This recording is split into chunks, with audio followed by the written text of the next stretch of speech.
जय जयकार अमर रहो जय जयकार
બોલો શ્રી ચિંતામણી પાર્શ્વનાથ ભગવાન કી જય। આજે આજનો ખૂબ મહત્વનો પ્રોગ્રામ અંતિમ વિદાય। હવે જે કંઈ પણ જાહેરાત કરવાની છે હું અત્યારે કરી દઉં છું। આના પછી કોઈ પણ જાહેરાત નહીં થાય માટે ખાસ ધ્યાનમાં રાખજો। આવતીકાલે સવારે 8:30 કૃપા જેમના પર અનહદ વરસી રહી છે। અનુભવ અમારો એમ બોલે છે કે જે વ્યક્તિને 1 કલાક પહેલા પુસ્તકના 10 પાના આપવામાં આવે, બેનો શું કરો છો બેનો?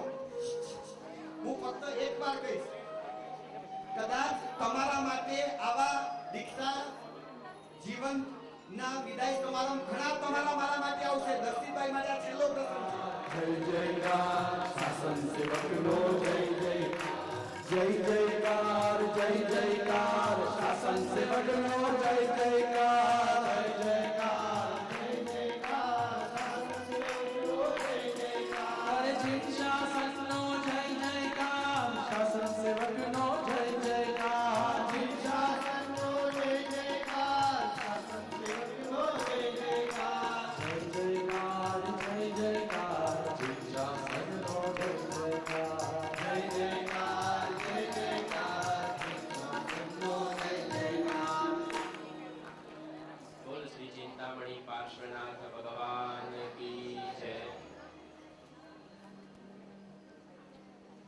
જીન શાસન રાગી અને શ્રમણો પાસક આત્મીય સાધર્મિક સ્વજનો, મહાવિરાલયમાં મહાવ્રતોની મહેફિલને માણવા માટે, જીન વચનને જાગૃતિ અને જિજ્ઞાસાથી જાણવા માટે, અરિહંત ભગવંતોની આત્મલક્ષી આરાધના આરાધવા માટે, આપણા જેવા કાયરોની વચ્ચેથી એક સુરવીર મહાવીર બનવાના માર્ગ ઉપર પ્રસ્થાન કરી રહ્યો છે, ત્યારે તેને સંઘ તરફથી છેલ્લી વિદાય આપવાની આ ક્ષણો નજદીક આવી રહી છે। એક અરજ છે આપને, આખો સંસાર ન છૂટે તો કઈ નહીં, આ ભાગવતી પ્રવર્જ્યાની અનુમોદનાર્થે આ 2 કલાક આપણો સંસાર છૂટે તોય ચારિત્ર મોહનીય કર્મોનું નિકંદન નીકળશે। સ્વજનોને ગૌણ કરજો, જે આવે જ્યાં જગ્યા હશે ત્યાં બેસશે।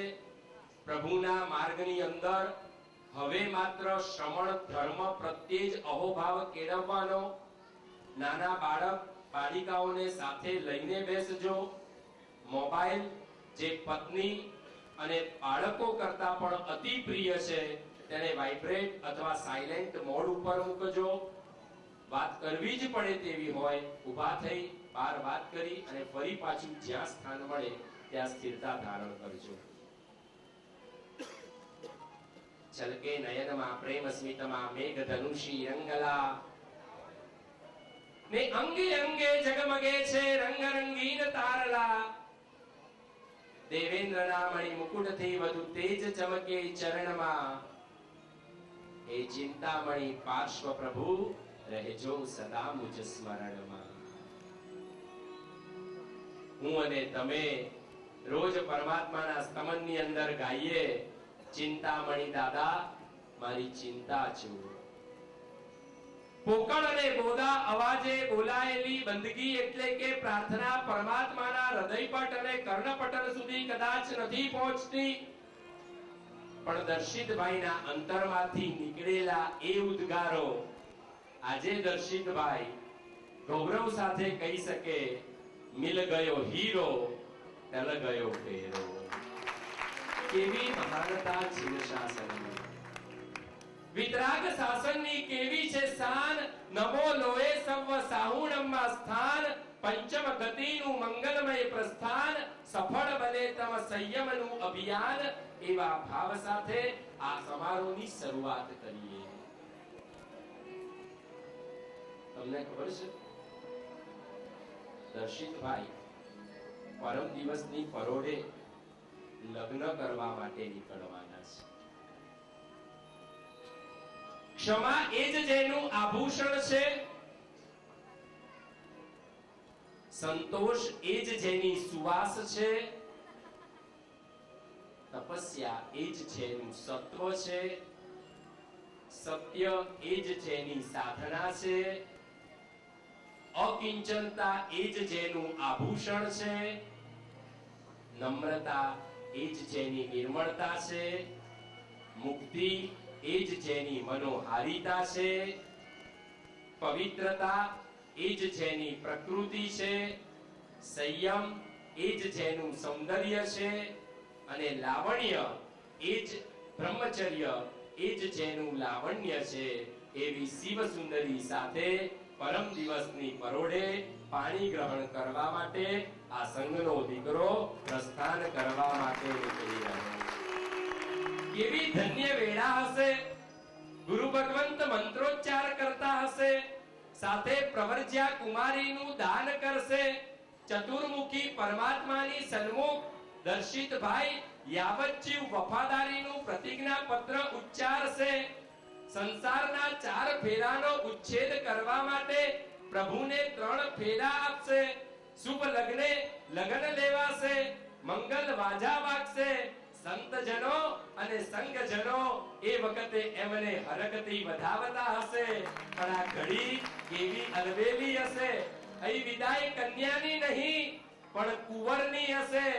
અવિરતી સાથેની અનાદિની પ્રીતને તોડી, સ્વજનો સાથેના સંબંધને તોડી, સંસારથી મનડું મોડી અને પ્રભુની પ્રેમ લીલા સાથે મનડું જોડી સંયમની પટ ઉપર આરાધના કરવા માટે આ દીકરો આગળ વધશે. આવો હૃદયના ભાવોને એવા પરાકાષ્ઠા ઉપર લઈ જઈએ. સંયમ જીવન એવી રીતે જીવાય કે નિકટતમ ભવમાં મોક્ષગામી બનવા માટેનો આ માર્ગ, આ યાત્રા અને આપણા સૌનું આવાગમન સફળ બને. પણ તે પૂર્વે 29 વર્ષ સુધી મોટા કરેલા આ દીકરાને હવે પ્રભુના ચરણે અને ગુરુના શરણે સોંપવા માટે પોતાના રાગને ગૌણ કરીને ત્યાગની મહત્તાને પ્રસ્થાપિત કરનારા દર્શિતભાઈના માતા પિતા અમરીશભાઈ અને પ્રફુલ્લાબેન અત્રે સ્ટેજ ઉપર પોતાનું સ્થાન ગ્રહણ કરે અને ત્યાર પછી આપણે સમારોહની શરૂઆત કરીએ. હાથ આપણા તાળીઓથી ગુંજતા હોવા જોઈએ. શાસન પિતાનો જય જયકાર, શાસન પિતાનો જય જયકાર, શાસન પિતાનો જય જયકાર, શાસન માતાનો જય જયકાર, શાસન માતાનો જય જયકાર, શાસન માતાનો જય જયકાર, શાસન માતાનો જય જયકાર, શાસન પિતાનો જય જયકાર, શાસન માતાનો જય જયકાર, શાસન પિતાનો જય જયકાર, શાસન માતાનો જય જયકાર. અહોભાવ જો આપણા હૃદયમાં ખરેખર હોય તો દરેકના હાથ ઉપર, દરેકના, એકના પણ નીચે નહીં હોય. શાસન માતાનો જય જયકાર, શાસન પિતાનો જય જયકાર, શાસન માતાનો જય જયકાર, શાસન માતાનો જય જયકાર, શાસન માતાનો જય જયકાર, શાસન પિતાનો જય જયકાર, શાસન માતાનો જય જયકાર, શાસન પિતાનો જય જયકાર, જય જયકાર, જય જયકાર, જય જયકાર, જય જયકાર, જય જયકાર.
પ્યાસ ઉગડી છે દિવ્ય દર્શનની, પરમ તેજની અને પળમાં પાપને પેલે પાર પહોંચવાની.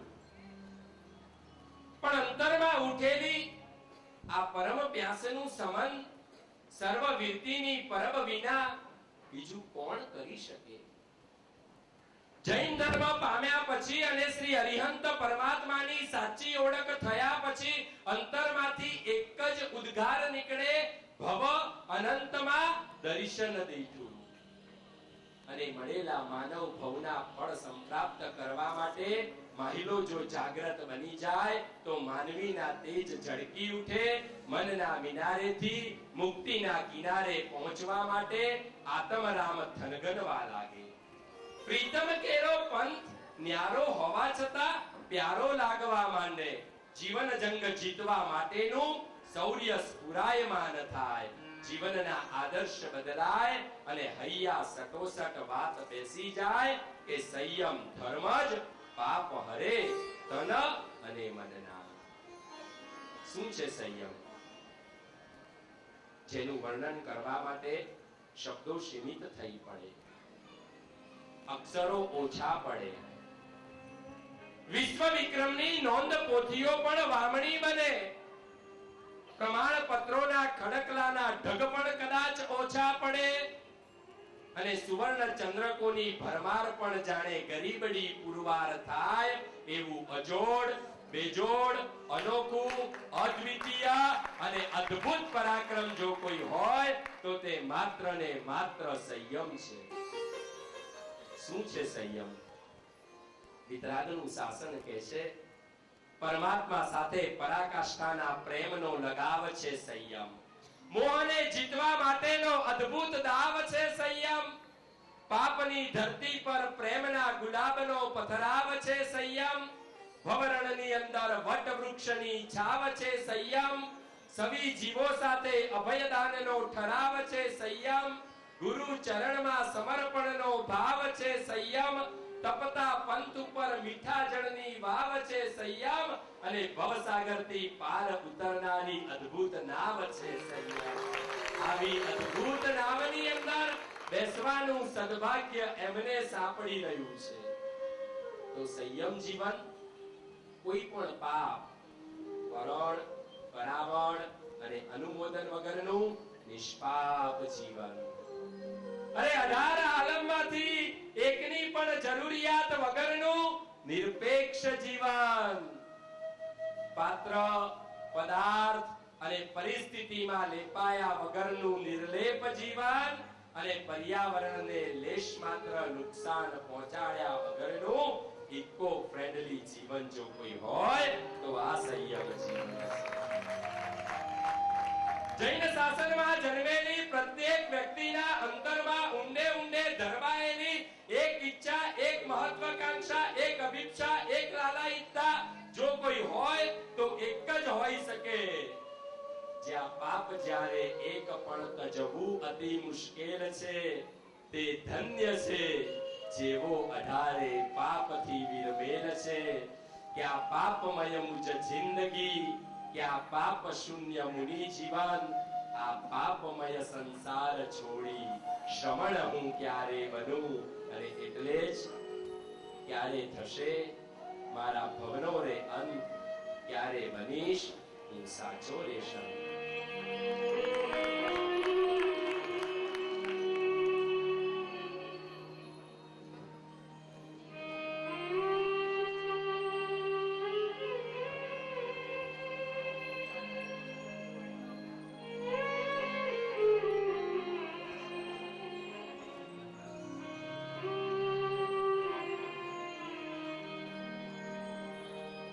ક્યારે બનીશ હું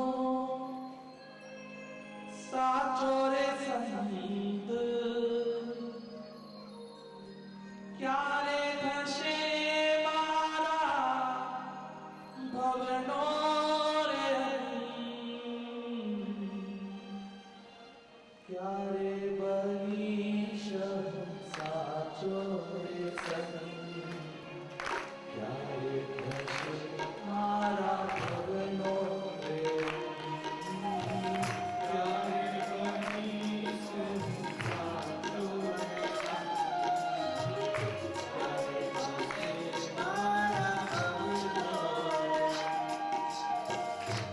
ક્યારે બની શકું સાચો સંગ, ક્યારે થશે મારા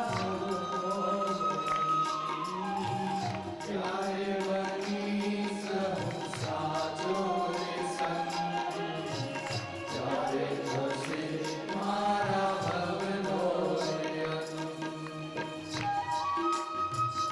જય હરે.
ખૂબ જ સુંદર, અતિ સુંદર, એટલા સુંદર વાક્યોની રચના આ સ્તવન દ્વારા છે, આ ગીત દ્વારા છે, આ બોલ દ્વારા છે.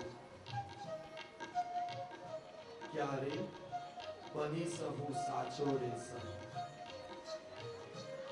12 વર્ષ સુધી કદાચ ક્યારેક આવા વિચારો પણ આવી જતા કોઈ સાધુ ભગવંતને જોઈને. શું સુંદર જીવન છે, શું સુંદર પળો છે, કેવી રીતે જીવતા હશે, કઈ રીતે દિનચર્યા પાળતા હશે, કેટલા જીવોનું રક્ષણ કરતા હશે. સુંદર, અતિ સુંદર, અંતરથી ઉદ્ગાર નીકળે જોઈને સાધુને કે ક્યારે બની સહુ સાચો રે. ગુરુદેવ ઉપકારી છે, કઈક પુણ્ય બળ જોર છે મારું, પ્રભુની કરુણા પણ છે કે મને હવે પ્રવંચ્યા અને દીક્ષા મળવાની છે. હું તો બની જઈશ મારા ગુરુદેવ અને મારા પ્રભુની કૃપાએ સાચો સંત. પણ જો તમને પણ લાગતું હોય કે ગુરુદેવ આ શ્રવણ ભગવંતો જો તમને પણ ગમતા હોય, આ એક હૃદયની એક આ કડી સાથે મળીને શું આપણે ન ગાઈ શકીએ? ગૌતમભાઈ ના સ્વરે સંજયભાઈની જે વક્તવ્ય અને વિચાર શૈલીને આપણે જે માણીએ છીએ, હૃદયમાં હવે કાંઈક ઉતારીએ અને સાથે મળીને એકવાર એક સ્વરે ચાલશે? તાળીના નાદે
ઓલા બેનને વિનંતી સ્પીચ બંધ કરી દીધી.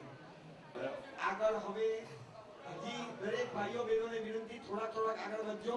ભારતની અંદર એક વિનંતી, બોલ્યા વગર જ આગળ વધીએ, મૌન રાખીએ. તો સંસાર છોડી રહ્યા છે, સંયમ જીવનમાં ક્યારેય પણ ઇલેક્ટ્રિસિટીનો ઉપયોગ કરવાનો નથી. 1-2 કલાક એવો આસ્વાદ લઈએ કે ધન્ય આ યુવાન ભર યુવાન વયે જ્યારે આવી ભોગ સામગ્રીને ઠુકરાવી નીકળી રહ્યો છે, મારો રૂમાલ મારા પાલવમાં મૂકી દઉં. આજે મારે ભાવકાઈના જીવોની પણ હિંસા નથી કરવી. જે પરિસર સહન કરવો હોય એ હસતા હસતા સહન કરીએ. કઈ જ નહીં થાય બાળકીને. આ સંસ્કાર આ ગળથૂતીમાંથી જો આપશો તો એક દિવસ શાસનની શ્રમણી બનીને તમારા કુળને અજવાળશે. આવો દક્ષિણ ભારતમાં ફરવા જઈએ ને, આ દર્શિતભાઈ ગાઈ રહ્યા હતા અને વિચાર આવ્યો કે આ દર્શિતભાઈ નહીં પણ જાણે કાનો ગાઈ રહ્યો હોય ને એવું લાગે. સાઉથ ઇન્ડિયામાં એક પર્યટન સ્થળ છે દક્ષિણ ભારતમાં, મૈસૂર. એ એના વૃંદાવન ગાર્ડનના કારણે પ્રચલિત બન્યું છે. વૃંદાવન ગાર્ડનમાં પ્રવેશ કરીએ ને એટલે ગાર્ડનની લીલીછમ વનરાજી આપણા અંતરને હર્ષથી તરબતર કરી દે. એ લીલીછમ વનરાજી આપણી આંખને જાણે ટાઢક આપે, અંતરને તાજગીનો અનુભવ કરાવે. ત્યાં કોયલ અને અન્ય પક્ષીઓનો કુહુ કુહુ નાદ આપણા જાણે રોમ રોમને પ્રફુલ્લિત કરી મૂકે. આવા ઘણા બધા જગ્યાએ વૃંદાવન ગાર્ડન છે. ઇતર ધર્મમાં વાત આવે છે મથુરાની બાજુના વૃંદાવનની અંદર શ્રી કૃષ્ણની ગોપીઓ સાથેની સતત રાસલીલા ચાલતી. ફૂલ કહે ભમરાને ભમરો, વાત વહે ગુંજનમાં, માધવ ક્યાંય નથી મધુવનમાં. અને મને વિચાર આવ્યો આ દર્શિતભાઈ પણ કાનો છે અને આ કાનો પણ આવા જ એક વૃંદાવનની અંદર પ્રવેશ કરવા માટે જઈ રહ્યો છે. કદાચ પેલું મૈસૂરનું વૃંદાવન ગાર્ડનમાં જેટલી વાર રહીએ એટલી વાર તાજગી આપે. આપણે બહાર નીકળીએ, ફરી પાછા ઉકળાટની અવસ્થામાં જીવીએ. કાનાની પાછળ ઘેલી બનેલી ગોપીઓ જ્યાં સુધી કાના સાથે રાસલીલા ચાલે ત્યાં સુધી અંતર હર્ષથી હર્યું ભર્યું હોય અને પછી વિરહની વેદનામાં સપડાવવું પડે. દર્શિતભાઈ જે વૃંદાવનની અંદર પ્રવેશ કરવા જઈ રહ્યા છે એ વૃંદાવનનું નામ છે વિરતીનું વૃંદાવન. આ વિરતીના વૃંદાવનમાં શ્રમણ નામના કનૈયાની સંયમ લીલા સતત 24 કલાક ચાલતી રહે છે. અરે ગુણોરૂપી ગોપીઓ આ શ્રમણ કનૈયાની આસપાસ રાસડા લઈ રહી છે. 8 પ્રવચન ગાવડી રૂપી માવડી આ કનૈયાને ખેલાવે છે અને આ કનૈયાને પાળે અને પોષે છે. આ કનૈયાને પેલી મુક્તિ નામની રાધાનું ઘેલું લાગ્યું છે. આત્મ સાધનાનું માખણ એ હોંશે હોંશે ચાટે છે અને જીનાજ્ઞા પાલનની બંસરી એ મધુર નાદ પૂર્વક જગતની અંદર ગજાવવા માટે પ્રયાસ કરે છે. કોણ શ્રમણ? કણ કણને સાચવી રાખે તે મમ્મણ અને ક્ષણ ક્ષણને સાચવી રાખે તે મારા જીન શાસનનો શ્રમણ. સાધુની વ્યાખ્યા શું? કોને કહેવાય સાધુ? થોડું કીધું. જેનું જીવન સીધું સાદું એનું નામ સાધુ. સીધું એટલે વક્રતા વગરનું. અહંકાર માણસને વક્ર બનાવે. અહંકારથી મુક્ત હોય તે અણગાર. મમતા માણસને શોખીન બનાવે. મમકારથી મુક્ત હોય તે મુનિ. તમારા મતે જૈન સાધુ કોણ? બેન, જૈન સાધુ કોને કહેવાય? કોણ જૈન સાધુ? કોઈ વ્યાખ્યા તો હોય ને. કોણ જૈન સાધુ? જગતથી જુદા, પણ કઈ રીતે જુદા? કેવી વિતરાગના શાસનમાં શ્રમણની વ્યાખ્યા કરી છે.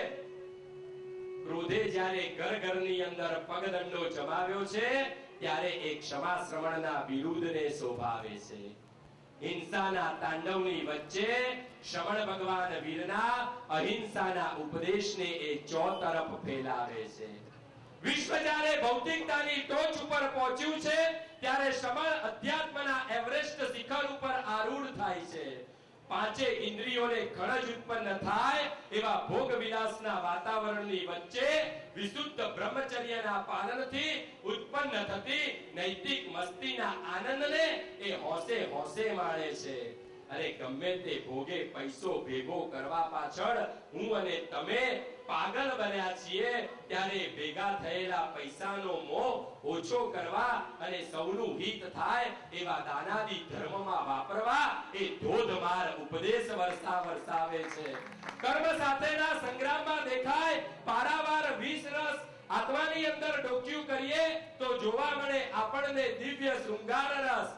સ્વજન અને સજ્જન સાથે આથડતા જ્યારે હું અને તમે લેશ માત્ર વાર લગાડતા નથી, ત્યારે શત્રુજનને પણ મિત્ર ગણી અને ક્ષમા ભાવનું આદાન પ્રદાન એ કરે છે. આજના હીરો કટ સ્ટાઇલના યુગમાં દર 6 મહિને ભગવાનની આજ્ઞાને અનુસરી મસ્તક ઉપર રહેલા કેસનો ખમીરી પૂર્વક લુંચન કરે છે.